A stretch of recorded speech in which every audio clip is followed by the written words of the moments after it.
की आजपर महाराष्ट्रामध्ये महाराष्ट्र राज्य करणारे कित्येक मुख्यमंत्री झाले, मग कधीतरी शरदचंद्रजी पवार साहेब झाले, कधीतरी स्वर्गीय विलासराव देशमुख झाले, अशोकराव चव्हाण झाले, पृथ्वीराज चव्हाण झाले, किंबहुना तुमच्या जिल्ह्याचे सुपुत्र नॉन मराठा सुशील कुमार शिंदे जरी झाले तरी सभागृहामध्ये मराठा समाजाबद्दल काहीच त्यांनी कारभार केला नाही।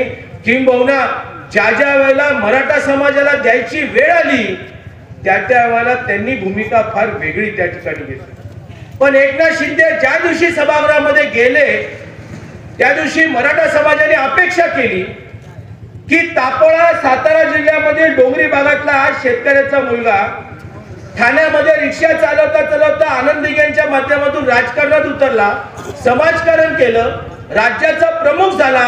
त्या प्रमुख होण्याच्या नात्याने त्यांनी शब्द दिला सभागृहामध्ये की मराठा समाजालाही मी आरक्षण दिल्याशिवाय शांत बसणार नाही।